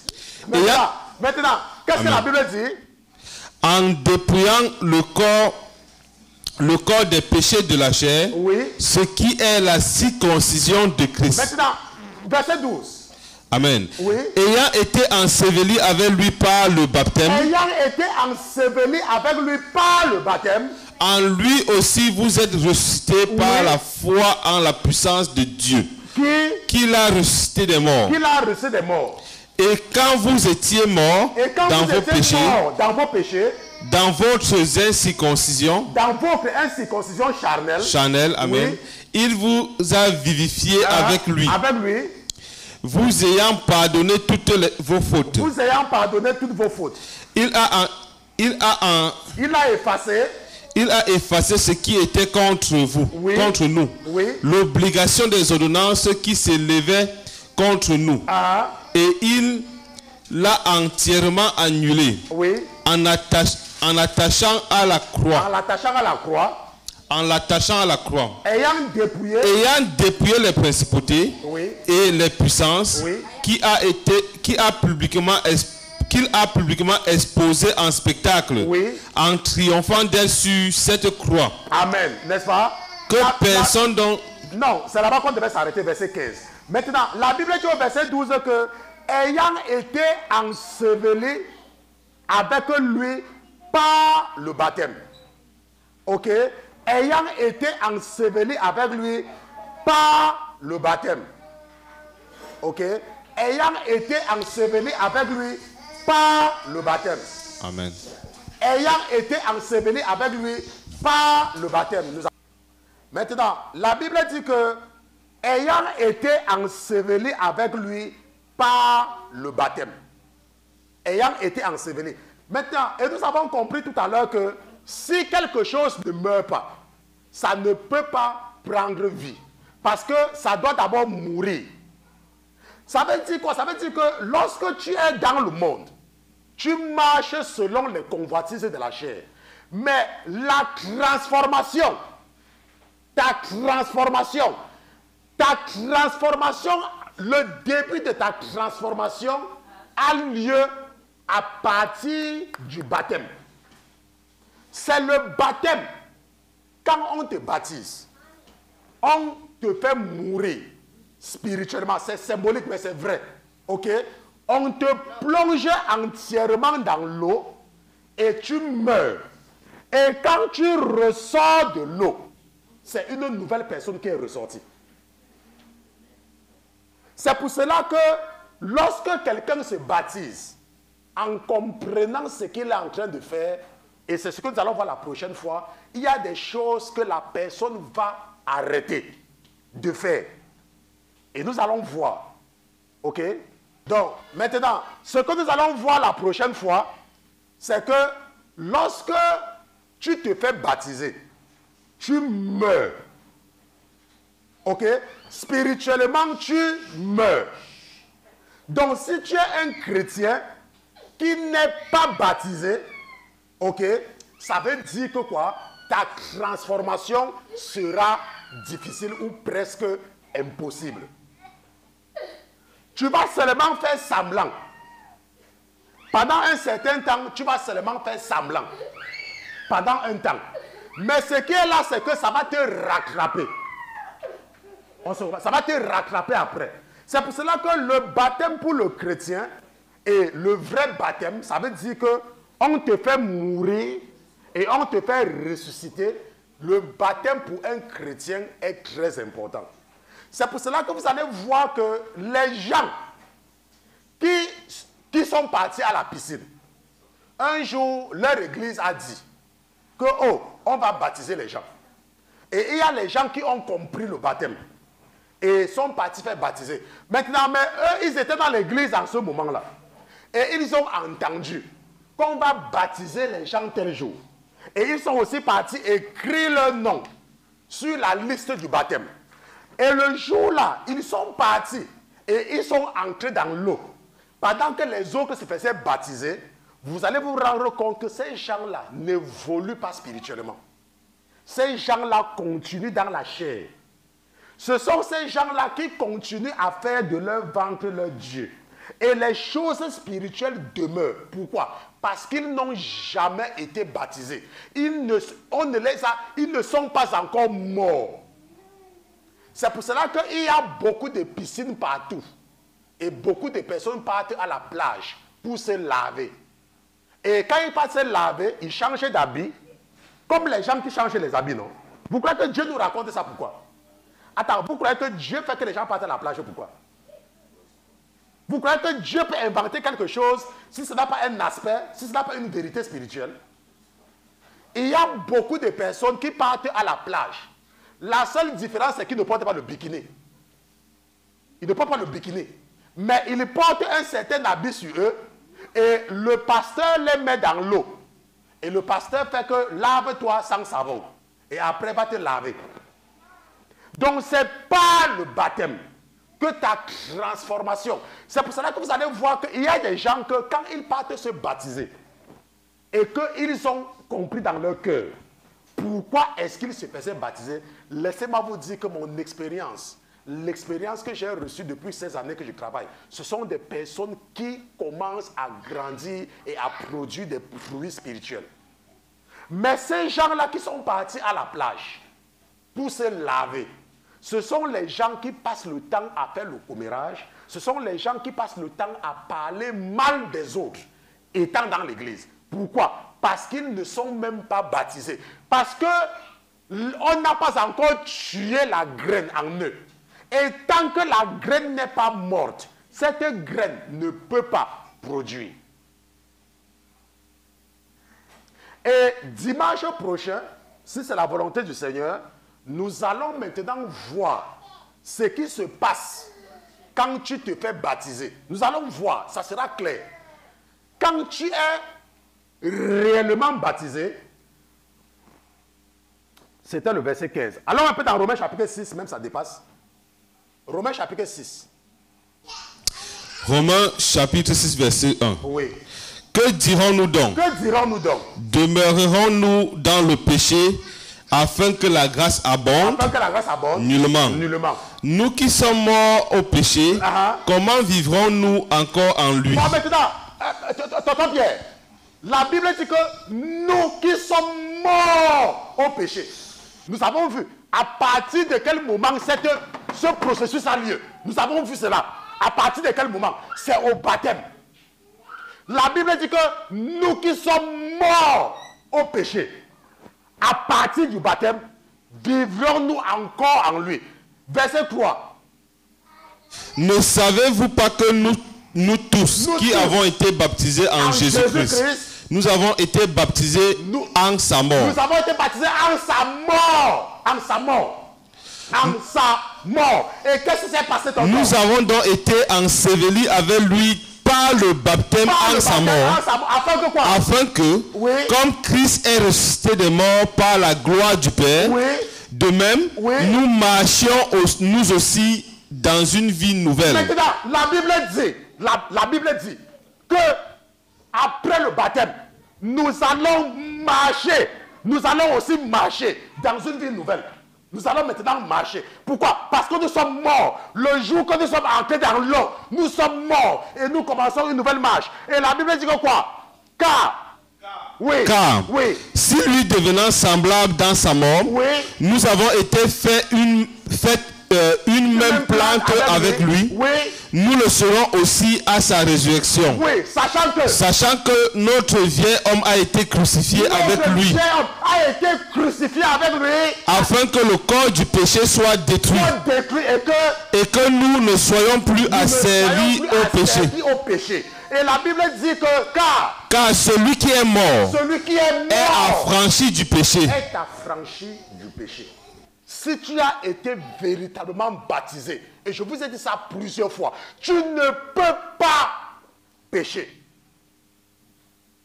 Si le jour que tu es parti faire baptiser, tu savais ce que tu partais faire. Si tu avais compris. Pas qu'on a dit que l'église baptise les gens le 1. Venez écrire vos noms. Tu es aussi parti écrire ton nom. Si tu avais compris. La Bible dit, si nous sommes morts. Si nous sommes morts avec Christ, oui, nous croyons que nous vivrons aussi avec lui. Pourquoi? Sachant que Christ est ressuscité des morts, ne meurt plus. Et que le mort n'a plus de pouvoir. Et que la mort n'a plus de pouvoir sur lui. Maintenant. Car en mourant, il est mort une seule fois pour le péché. Oui. Mais en vivant, il vit pour Dieu. On continue. Vous aussi, Considérez-vous comme mort au péché. Donc, considérez-vous comme mort au péché. Mais vivant à Dieu, en Jésus-Christ notre Seigneur. Que le péché ne règne donc point dans votre corps mortel. Pour lui obéir en ses convoitises. Attends, pour faire quoi? Pour lui obéir en ses convoitises. Attaque, c'est un démon. Attaque. Pour lui obéir. Beaucoup de gens, nous avons expliqué ça la dernière fois, avec les couches de nuit. Et je vous ai demandé, pourquoi est-ce que vous ne pissez pas au lit? Pourquoi est-ce que tu ne pisses pas au lit? Et tu vas venir me dire, oh, pasteur Christian, je suis spirituel, j'ai les couches de nuit. Laisse-moi te dire, les couches de nuit là, c'est parce que tu veux. Parce que c'est bien pour toi. La Bible dit que le péché ne règne donc point dans vos membres mortels. Pour obéir. Quand tu fais le commérage sur quelqu'un, laisse-moi te dire, c'est parce que tu veux. L'autre jour, mon épouse était au téléphone avec certains amis d'enfance. Et je voulais parler avec eux. Mais le Saint-Esprit m'a retenu. M'a retenu de ne pas parler, de rester tranquille. Et dans la nuit, je me suis retrouvé dans un quartier qui avait la boue. C'était sale, là où les gens habitaient. C'était sale. Et c'est là-bas qu'ils habitaient. Et j'ai demandé à l'époque, pourquoi tu me montres ça? Il dit que c'est parce que ces gens-là, leur vie est sale. Ils vivent dans un environnement sale. Quand quelqu'un t'appelle, et vous pouvez lui demander, quand le Seigneur a commencé à ouvrir mes yeux dans la maladie, il y avait certaines femmes de l'Afrique là, elles venaient toujours, c'est comme si le diable les utilisait pour venir faire leurs cheveux, pour venir se tresser à la maison, avec les faux cheveux. Et ça m'énervait. Et un jour, j'ai dit que si je vois encore une personne ici là, parce que comme on venait se tresser là, c'était l'occasion du commérage. Et si vous la connaissez encore très bien, vous allez lui dire que quand j'entendais quelqu'un parler de quelqu'un au téléphone, je sortais de la chambre, je disais qu'on arrête ça. Parce qu'il y avait des choses que mon esprit ne supportait plus. Et même à l'église, si vous connaissez les gens avec qui je partais à l'église à New York, on ne me parle pas des gens. Quelqu'un a fait quelque chose, c'est son problème. Quelqu'un n'a pas fait, c'est son problème. Ça me sert à quoi? Attends, il a fait, attends, ça me sert à quoi? Ça me sert à quoi? Quelqu'un a les problèmes, viens me dire. Mais quelqu'un est parti faire que ça me sert à quoi? Oh, il a fait comme ça, et si c'est même qu'il a fait sortir ça, il est parti, il a dit, attends, il a dit, ça me sert à quoi? C'est un verset biblique. Verset 13. Regarde. Amen. Oui, on va terminer ça. Verset 13. Oui. Ne livrez point vos membres au péché pour être des instruments d'iniquité. Ouais, mais tu as dit quoi? Que ne livrez pas, c'est toi qui donnes. C'est toi qui permets. Si quelqu'un t'appelle pour te parler mal de quelqu'un, c'est parce que c'est toi qui le lui as permis. Mais quand il commence, avant de commencer une certaine façon, il dit que, oh mon frère, pardon, moi, je n'aime pas moi, il va arrêter. Il ne va plus jamais t'appeler. Si quelqu'un t'appelle pour te parler mal de quelqu'un, c'est parce que c'est toi qui permets ça. C'est parce que c'est toi qui permets. La Bible dit que ne livrez point vos membres au péché pour être des instruments de quoi? D'iniquité. Pour être des instruments d'iniquité. Mais donnez-vous à Dieu comme de morts étant devenus vivants. Et consacrez vos membres à Dieu pour être des instruments de justice. Car le péché ne dominera pas sur vous.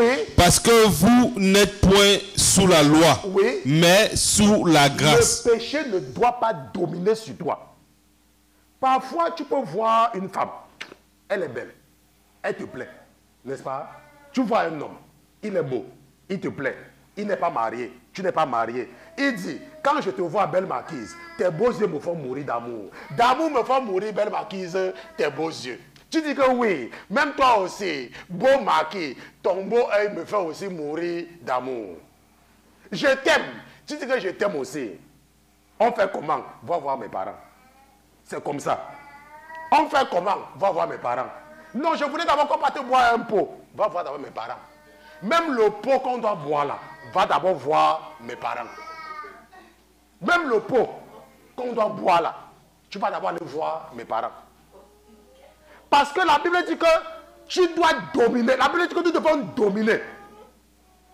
Il y a une histoire que j'ai partagée sur ma page Facebook où il y a une femme qui on a attrapée parce qu'on lui a dit qu'elle a mangé. C'était même quoi? La pintade avec le riz.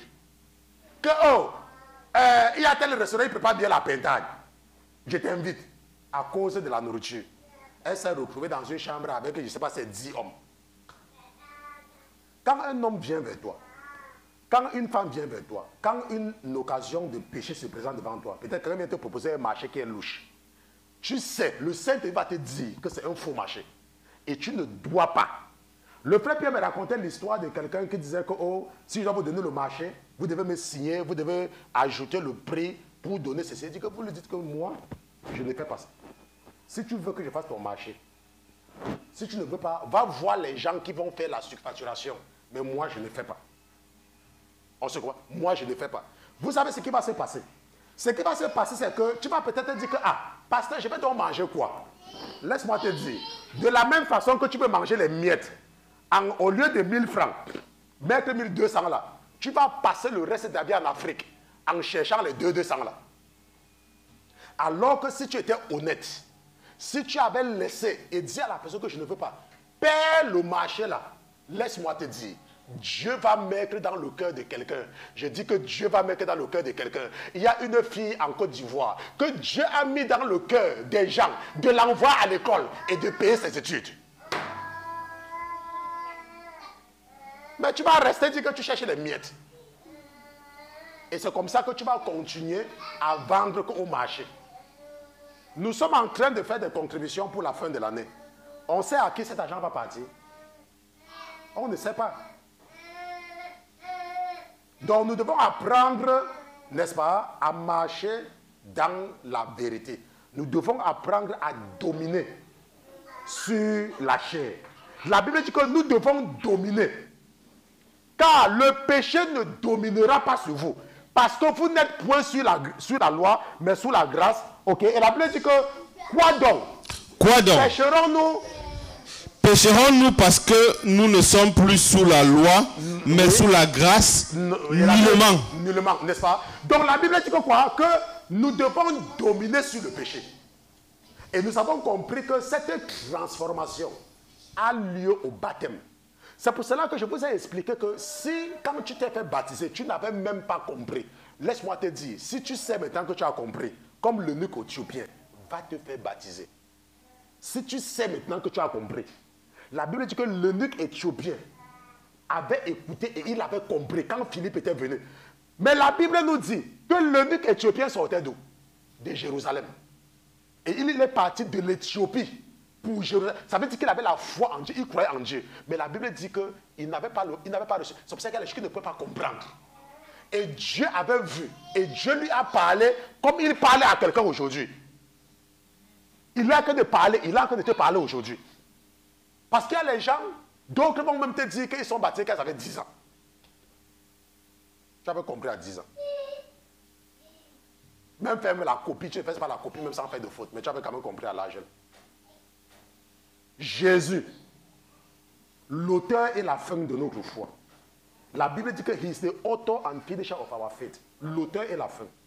Il s'est fait baptiser à l'âge de 30 ans. Donc vous croyez que si Jésus s'est fait baptiser à l'âge, c'est parce que le baptême c'est quelque chose de simple. Ce n'est pas, pas une histoire que tu es baptisé, oui pasteur. Tu es baptisé, non ma soeur. Ouais, non ma soeur. Et puis tu quittes, tu vas un pasteur, le pasteur va me laver. On te lave et tu reviens demain. Tu commences encore à faire le commérage. Laisse-moi te dire, si depuis le jour que tu t'es baptisé, tu as fait le commérage sur quelqu'un, le baptême que tu as fait là, c'était 0.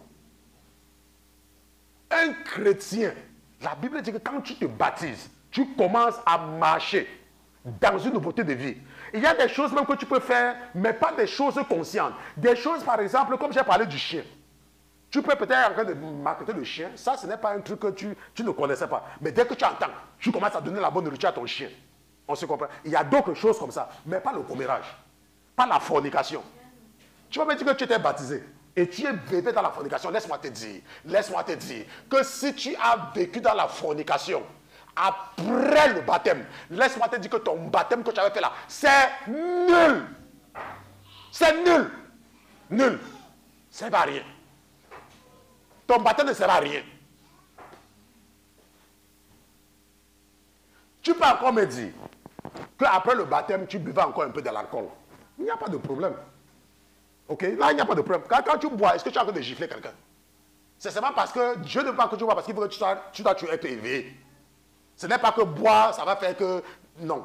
Tu dis que, oh, je vais arrêter. Je vais arrêter après, petit à petit, et puis tu arrêtes. Tu n'as pas fait du mal à quelqu'un. C'était toi-même là-bas. Et parce que tu t'es baptisé, le Saint-Esprit disait que non, laisse. On se comprend? Laisse. Peut-être que quand tu t'es baptisé, tu ne savais pas jeûner. Et au fur et à mesure, pendant que tu as que de marcher, le Saint t'enseigne comment il faut jeûner. Jeûner. Ce n'est pas un problème là-bas. Ok? Peut-être quand tu t'es fait baptiser, tu ne connaissais pas comment payer la dîme. Et au fur et à mesure, on te prêchait sur la dîme, on te prêchait, après tu as... Ce n'est pas un problème, ce n'est pas que ton baptême. Mais si c'est que tu me dis que tu t'es fait baptiser et que tu as vécu dans la fornication encore, ou alors tu t'es fait baptiser, tu as commis l'adultère, laisse-moi te dire, le baptême là, tu étais parti à la piscine. Tu n'es pas baptisé. Tu dois aller te faire baptiser. Si c'est que tu me dis que tu t'es fait baptiser et que tu as encore volé, ou quelqu'un, tu as pris la chose de quelqu'un, tu n'as pas remis, tu étais à la piscine. Il y avait la piscine en Afrique. Ce sont les rivières, non? Tu étais à la rivière. Le marigot. C'est au marigot que tu étais parti. Ok? Donc c'est un peu cela. Nous allons nous lever, nous allons nous arrêter ici.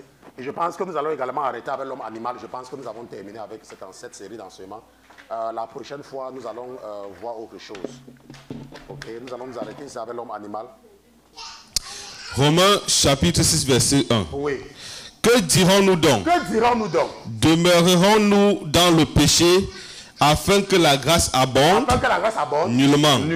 Nous qui sommes morts au péché, comment vivrons-nous encore en lui? Bon, maintenant, tonton Pierre, la Bible dit que nous qui sommes morts au péché, nous avons vu à partir de quel moment ce processus a lieu. Nous avons vu cela. À partir de quel moment? C'est au baptême. La Bible dit que nous qui sommes morts au péché, à partir du baptême, vivrons-nous encore en lui. Verset 3. Ne savez-vous pas que nous tous qui avons été baptisés en Jésus-Christ, nous avons été baptisés en sa mort. Nous avons été baptisés en sa mort. Et qu'est-ce qui s'est passé? Nous avons donc été ensevelis avec lui par le baptême en sa mort, afin que, comme Christ est ressuscité des morts par la gloire du Père, de même, nous marchions nous aussi dans une vie nouvelle. Maintenant, la Bible dit que après le baptême, nous allons aussi marcher dans une vie nouvelle. Nous allons maintenant marcher. Pourquoi? Parce que nous sommes morts. Le jour que nous sommes entrés dans l'eau, nous sommes morts. Et nous commençons une nouvelle marche. Et la Bible dit que quoi? Car, si lui devenant semblable dans sa mort, nous avons été fait une même plante avec lui, nous le serons aussi à sa résurrection. Sachant que notre vieil homme a été crucifié avec lui, afin que le corps du péché soit détruit, et que nous ne soyons plus asservis au péché. Et la Bible dit que car celui qui est mort est affranchi du péché. Si tu as été véritablement baptisé, et je vous ai dit ça plusieurs fois, tu ne peux pas pécher. Si le jour que tu es parti faire baptiser, tu savais ce que tu partais faire. Si tu avais compris. Pas qu'on a dit que l'église baptisait les gens le 1. Venez écrire vos noms. Tu es aussi parti écrire ton nom. Si tu avais compris. La Bible dit, si nous sommes morts. Si nous sommes morts avec Christ, nous croyons que nous vivrons aussi avec lui. Pourquoi? Sachant que Christ est ressuscité des morts, ne meurt plus. Et que le mort n'a plus de pouvoir. Et que la mort n'a plus de pouvoir sur lui. Maintenant. Car en mourant, il est mort une seule fois pour le péché. Mais en vivant, il vit pour Dieu. On continue. Vous aussi, considérez-vous comme mort au péché. Donc, considérez-vous comme mort au péché. Mais vivant à Dieu, en Jésus-Christ notre Seigneur. Que le péché ne règne donc point dans votre corps mortel. Oui. Pour lui obéir en ses convoitises. Attends, pour faire quoi? Pour lui obéir en ses convoitises. Attaque, c'est un démon. Attaque. Pour lui obéir. Beaucoup de gens, nous avons expliqué ça la dernière fois, avec les couches de nuit.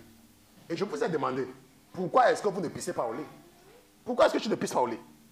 Et tu vas venir me dire, oh, pasteur Christian, je suis spirituel, j'ai les couches de nuit. Laisse-moi te dire, les couches de nuit là, c'est parce que tu veux. Parce que c'est bien pour toi. La Bible dit que le péché ne règne donc point dans vos membres mortels. Pour obéir. Quand tu fais le commérage sur quelqu'un, laisse-moi te dire, c'est parce que tu veux. L'autre jour, mon épouse était au téléphone avec certains amis d'enfance. Et je voulais parler avec eux. Mais le Saint-Esprit m'a retenu. M'a retenu de ne pas parler, de rester tranquille. Et dans la nuit, je me suis retrouvé dans un quartier qui avait la boue. C'était sale, là où les gens l'habitaient. C'était sale. Et c'est là-bas qu'ils habitaient. Et j'ai demandé à l'époque, pourquoi tu me montres ça? Il dit que c'est parce que ces gens-là, leur vie est sale. Ils vivent dans un environnement sale. Quand quelqu'un t'appelle, et vous pouvez lui demander, quand le Seigneur a commencé à ouvrir mes yeux dans la maladie, il y avait certaines femmes de l'Afrique là, elles venaient toujours, c'est comme si le diable les utilisait pour venir faire leurs cheveux, pour venir se tresser à la maison, avec les faux cheveux. Et ça m'énervait. Et un jour, j'ai dit que si je vois encore une personne ici là, parce que comme on venait se tresser là, c'était l'occasion du commérage. Et si vous la connaissez encore très bien, vous allez lui dire que quand j'entendais quelqu'un parler de quelqu'un au téléphone, je sortais de la chambre, je disais qu'on arrête ça. Parce qu'il y avait des choses que mon esprit ne supportait plus. Et même à l'église, si vous connaissez les gens avec qui je partais à l'église à New York, on ne me parle pas des gens. Quelqu'un a fait quelque chose, c'est son problème. Quelqu'un n'a pas fait, c'est son problème. Ça me sert à quoi? Attends, il a fait, attends, ça me sert à quoi? Ça me sert à quoi? Quelqu'un a les problèmes, viens me dire. Mais quelqu'un est parti faire que ça me sert à quoi? Oh, il a fait comme ça, et c'est même qu'il a fait sortir ça, il est parti, il a dit, attends, il a dit, ça me sert à quoi? C'est un verset biblique. Verset 13. Regarde. Amen. Oui, on va terminer ça. Verset 13. Oui. Ne livrez point vos membres au péché pour être des instruments d'iniquité. Ouais, mais tu as dit quoi? Que ne livrez pas, c'est toi qui donnes. C'est toi qui permets. Non. Si quelqu'un t'appelle pour te parler mal de quelqu'un, c'est parce que c'est toi qui le lui a permis. Mais quand il commence, avant de commencer, une certaine personne dit que, oh mon frère, pardon, moi, je n'aime pas moi, il va arrêter. Il ne va plus jamais t'appeler. Si quelqu'un t'appelle pour te parler mal de quelqu'un, c'est parce que c'est toi qui permets ça. C'est parce que c'est toi qui permets. La Bible dit que ne livrez point vos membres au péché pour être des instruments de quoi? D'iniquité. Pour être des instruments d'iniquité. Mais donnez-vous à Dieu. Ouais. Comme de morts étant devenus vivants. Oui. Et consacrez vos membres à Dieu. Oui. Pour être des instruments de justice. Oui. Car le péché ne dominera pas sur vous. Oui. Parce que vous n'êtes point sous la loi. Oui. Mais sous la grâce. Le péché ne doit pas dominer sur toi. Parfois, tu peux voir une femme. Elle est belle. Elle te plaît. N'est-ce pas? Tu vois un homme. Il est beau. Il te plaît. Il n'est pas marié. Tu n'es pas marié. Il dit, quand je te vois, belle marquise, tes beaux yeux me font mourir d'amour. D'amour me font mourir, belle marquise, tes beaux yeux. Tu dis que oui, même toi aussi, beau marquis, ton beau œil me fait aussi mourir d'amour. Je t'aime. Tu dis que je t'aime aussi. On fait comment? Va voir mes parents. C'est comme ça. On fait comment? Va voir mes parents. Non, je voulais d'abord qu'on parte boire un pot. Va voir d'abord mes parents. Même le pot qu'on doit boire là, va d'abord voir mes parents. Même le pot qu'on doit boire là, tu vas d'abord aller voir mes parents. Parce que la Bible dit que tu dois dominer. La Bible dit que nous devons dominer. Il y a une histoire que j'ai partagée sur ma page Facebook où il y a une femme qui on a attrapée parce qu'on lui a dit qu'elle a mangé. C'était même quoi? La pintade avec le riz. Que il y a tel restaurant, il prépare bien la pintade. Je t'invite à cause de la nourriture. Elle s'est retrouvée dans une chambre avec, je ne sais pas, c'est 10 hommes. Quand un homme vient vers toi, quand une femme vient vers toi, quand une occasion de péché se présente devant toi, peut-être quelqu'un vient te proposer un marché qui est louche. Tu sais, le Saint-Esprit va te dire que c'est un faux marché. Et tu ne dois pas. Le frère Pierre me racontait l'histoire de quelqu'un qui disait que oh, si je dois vous donner le marché, vous devez me signer, vous devez ajouter le prix pour donner ceci. Il dit que vous lui dites que moi, je ne fais pas ça. Si tu veux que je fasse ton marché, si tu ne veux pas, va voir les gens qui vont faire la surfacturation. Mais moi, je ne fais pas. On se croit? Moi, je ne fais pas. Vous savez ce qui va se passer? Ce qui va se passer, c'est que tu vas peut-être dire que, ah, pasteur, je vais donc manger quoi? Laisse-moi te dire. De la même façon que tu peux manger les miettes, au lieu de 1000 francs, mettre 1200 là, tu vas passer le reste de ta vie en Afrique en cherchant les 200 là. Alors que si tu étais honnête, si tu avais laissé et dit à la personne que je ne veux pas, paie le marché là, laisse-moi te dire, Dieu va mettre dans le cœur de quelqu'un. Je dis que Dieu va mettre dans le cœur de quelqu'un. Il y a une fille en Côte d'Ivoire que Dieu a mis dans le cœur des gens de l'envoyer à l'école et de payer ses études. Mais tu vas rester dire que tu cherches les miettes. Et c'est comme ça que tu vas continuer à vendre au marché. Nous sommes en train de faire des contributions pour la fin de l'année. On sait à qui cet argent va partir? On ne sait pas. Donc nous devons apprendre, n'est-ce pas, à marcher dans la vérité. Nous devons apprendre à dominer sur la chair. La Bible dit que nous devons dominer. Car le péché ne dominera pas sur vous. Parce que vous n'êtes point sur la loi, mais sous la grâce. Ok. Et la Bible dit que, quoi donc? Quoi donc? Pécherons-nous? Pécherons-nous parce que nous ne sommes plus sous la loi, mais oui, sous la grâce? Nullement. Nullement, n'est-ce pas? Donc la Bible dit que quoi? Que nous devons dominer sur le péché. Et nous avons compris que cette transformation a lieu au baptême. C'est pour cela que je vous ai expliqué que si, quand tu t'es fait baptiser, tu n'avais même pas compris. Laisse-moi te dire, si tu sais maintenant que tu as compris, comme l'eunuque éthiopien, va te faire baptiser. Si tu sais maintenant que tu as compris, la Bible dit que l'eunuque éthiopien avait écouté et il avait compris quand Philippe était venu. Mais la Bible nous dit que l'eunuque éthiopien sortait d'où? De Jérusalem. Et il est parti de l'Éthiopie pour Jérusalem. Ça veut dire qu'il avait la foi en Dieu, il croyait en Dieu. Mais la Bible dit qu'il n'avait pas reçu. C'est pour ça qu'il y a des gens qui ne peuvent pas comprendre. Et Dieu avait vu. Et Dieu lui a parlé comme il parlait à quelqu'un aujourd'hui. Il est en train de parler, il est en train de te parler aujourd'hui. Parce qu'il y a les gens, d'autres vont même te dire qu'ils sont baptisés quand ils avaient 10 ans. Tu avais compris à 10 ans. Même faire la copie, tu ne fais pas la copie même sans faire de faute, mais tu avais quand même compris à l'âge. Jésus, l'auteur et la fin de notre foi. La Bible dit que he is the author and finisher of our faith. L'auteur et la fin. Il s'est fait baptiser à l'âge de 30 ans. Donc vous croyez que si Jésus s'est fait baptiser à l'âge, c'est parce que le baptême c'est quelque chose de simple? Ce n'est pas une histoire que oh, tu es baptisé, oui pasteur, tu es baptisé, non ma soeur, non ma soeur, et puis tu quittes, tu vas un pasteur, le pasteur va me laver. On te lave, et tu reviens demain, tu commences encore à faire le commérage. Laisse-moi te dire, si depuis le jour que tu t'es baptisé, tu as fait le commérage sur quelqu'un, le baptême que tu as fait là, c'était 0. Un chrétien, la Bible dit que quand tu te baptises, tu commences à marcher dans une nouveauté de vie. Il y a des choses même que tu peux faire, mais pas des choses conscientes. Des choses, par exemple, comme j'ai parlé du chien. Tu peux peut-être en train de marketer le chien. Ça, ce n'est pas un truc que tu ne connaissais pas. Mais dès que tu entends, tu commences à donner la bonne nourriture à ton chien. On se comprend. Il y a d'autres choses comme ça, mais pas le commérage. Pas la fornication. Tu vas me dire que tu étais baptisé.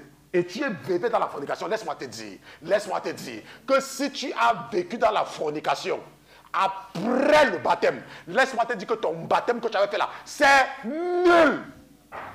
C'est nul. Nul. Ça ne sert à rien. Ton baptême ne sert à rien. Tu peux encore me dire qu'après le baptême, tu buvais encore un peu de l'alcool. Il n'y a pas de problème. Ok? Là, il n'y a pas de problème. Quand tu bois, est-ce que tu es en train de gifler quelqu'un? C'est seulement parce que Dieu ne veut pas que tu bois, parce qu'il veut que tu dois être éveillé. Ce n'est pas que boire, ça va faire que... Non. Tu dis que, oh, je vais arrêter. Je vais arrêter après petit à petit, et puis tu arrêtes. Tu n'as pas fait du mal à quelqu'un. C'était toi-même là-bas. Et parce que tu t'es baptisé, le Saint-Esprit disait que non, laisse. On se comprend? Laisse. Peut-être que quand tu t'es baptisé, tu ne savais pas jeûner. Et au fur et à mesure, pendant que tu as que de marcher, le Saint enseigne comment il faut jeûner. Jeûner. Ce n'est pas un problème là-bas. Ok? Peut-être quand tu t'es fait baptiser, tu ne connaissais pas comment payer la dîme. Et au fur et à mesure, on te prêchait sur la dîme, on te prêchait, après tu as... Ce n'est pas un problème, ce n'est pas que ton baptême. Mais si c'est que tu me dis que tu t'es fait baptiser et que tu as vécu dans la fornication encore, ou alors tu t'es fait baptiser, tu as commis l'adultère, laisse-moi te dire, le baptême là, tu étais parti à la piscine. Tu n'es pas baptisé. Tu dois aller te faire baptiser. Si c'est que tu me dis que tu t'es fait baptiser et que tu as encore volé, ou tu as pris la chose de quelqu'un, tu n'as pas remis, tu étais à la piscine. Il y avait la piscine en Afrique. Ce sont les rivières, non? Tu étais à la rivière.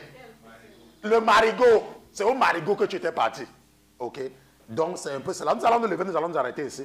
Et je pense que nous allons également arrêter avec l'homme animal. Je pense que nous avons terminé avec cette série d'enseignements. La prochaine fois, nous allons voir autre chose. Ok? Nous allons nous arrêter ici avec l'homme animal.